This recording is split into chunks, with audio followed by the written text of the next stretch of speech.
Chaos hit the monarchy like a lightning bolt the moment word leaked that King Charles had quietly moved to strip Harry and Meghan's children from the line of succession, a move so drastic, so personal, that even palace insiders couldn't believe it was real. But that wasn't the real shock. Whispers started inside Kensington Palace first. Staff noticed sudden closed-door meetings, legal advisors slipping in at odd hours, and senior aides burning through the night preparing documents. Something major was happening, something aimed directly at the Sussexes. And when one aide finally let it slip, everything exploded. But the biggest twist was yet to surface. According to those close to the situation, Charles had reached a breaking point. The constant interviews, the Netflix revelations, the book, the accusations, he felt the monarchy had become a global soap opera. And in his eyes, the drama wasn't coming from London, it was coming from California. But even then, no one expected the king's next move to involve the children. Not yet. Inside Montecito, the mood reportedly shifted from calm to panic in minutes. Meghan was said to be in disbelief, repeatedly asking how the palace could punish innocent kids. Harry, torn between rage and heartbreak, felt blindsided that the father he once defended was now cutting off the very legacy meant to protect his own grandchildren. But the emotional fallout was only getting started. The palace wasn't backing down. In fact, sources say Charles believed he had no choice if he wanted to protect the crown's future.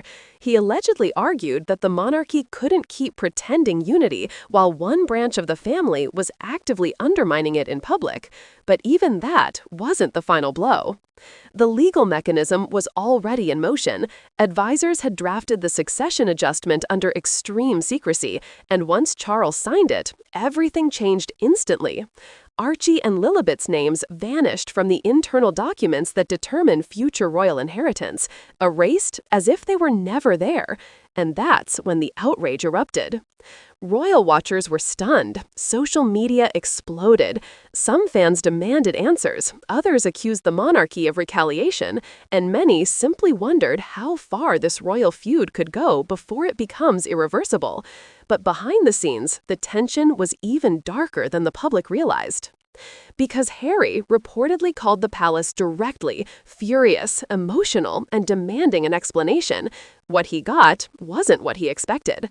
Charles allegedly told him that the children deserve a life outside the institution, a line that felt less like reassurance and more like a royal dismissal. But that wasn't the conversation that truly set Harry off. The real blow came when Harry realized the timing wasn't random.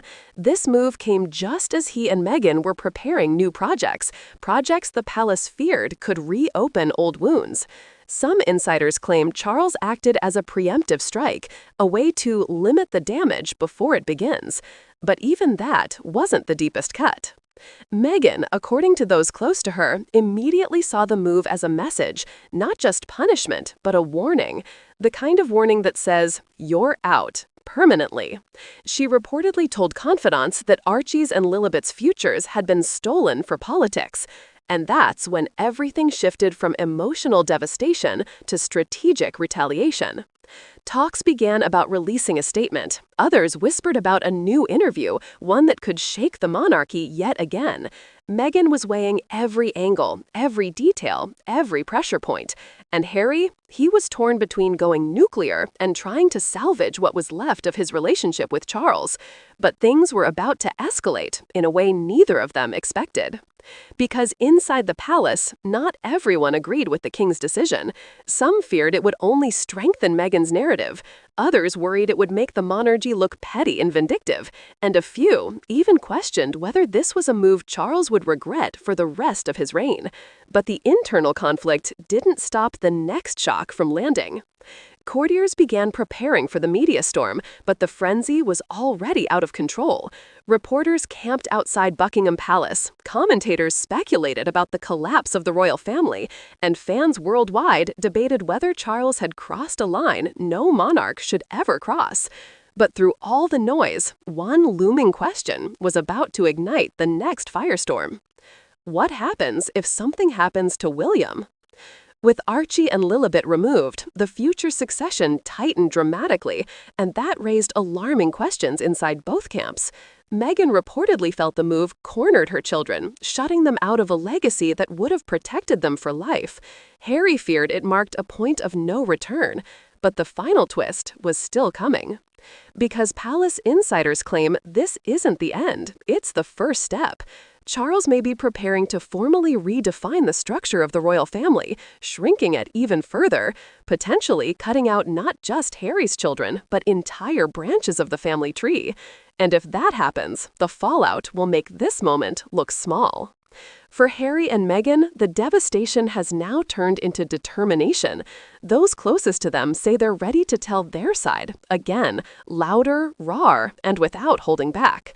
And if they do, this royal war will hit a level the world has never seen before. But even now, as tension thickens across two continents, one thing is certain. The monarchy will never look the same again, and the next move could destroy what little is left of this family's peace.